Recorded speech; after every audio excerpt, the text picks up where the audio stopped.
Okay, let's talk about operator precedence in Java.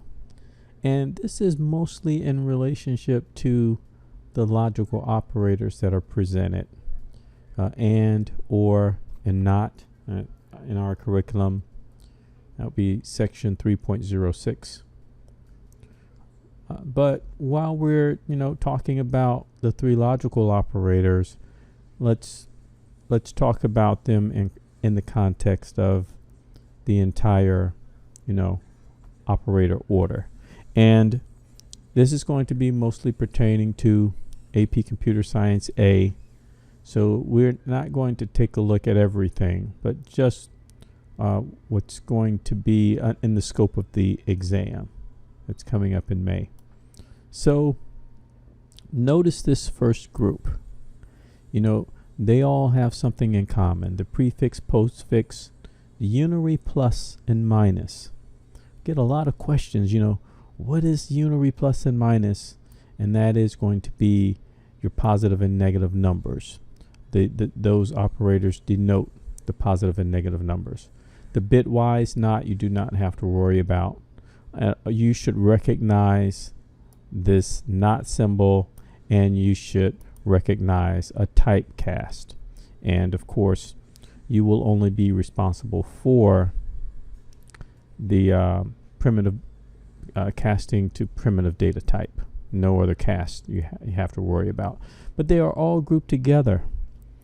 And one thing they all have in common is that you should consider that these operators attach themselves to values, especially like the prefix, postfix, right?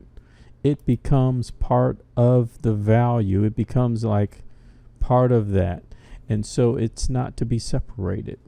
It's not, you can't just take the value and add something, right, and then apply, these symbols later. These become a part of the value, or become a part of the reference to the value, the variable. Now, one thing you should notice here, down near the bottom, the not operator is separated from the other two logical operators and or. Extremely important, because like I said, it kind of attaches itself. But for another reason as well, the not symbol is frequently distributed, across an expression in parentheses. And you should have seen that by now. It distributes itself. And so you want to, that is another reason why it is going to be near the top. Cast, you notice, is coming before your traditional mathematical operators that are right here on the screen next. These are your traditional mathematic operators used for calculations. No curveballs here. Maybe something a little different. The percent sign is thrown in with multiplication and division from left to right. And addition and subtraction comes next. I guess concatenation, right? Concatenation is thrown in there with these traditional operators. But no real curveballs here. Maybe, if you already know about the modulus operator, maybe there's nothing even new here in groups 3 and 4. Brings us down to our last business, and that is the and the or. Notice that if I scroll down, they're near the bottom of the precedence order. And you should get a feeling or some type of, I think what they say humans have intuition, right? Yeah, we don't have instincts. Animals have instincts, humans have intuition. you should get some intuition as to why these two operators are near the bottom. I mean, if you're looking to see if something, two things are true, a compound condition is true, you want to perform your calculations first, right? You need to get the calculations, any needed steps out of the way in order to make your comparison, right? So and or are separated from this not operator, the exclamation mark, which is near the top, and it should all make sense, right? Now, do you have to literally memorize, precedence? I say no, but it will not hurt you, of course. But I think that most students, if you are high math ability, you have a good foundation with these in the middle. And I think that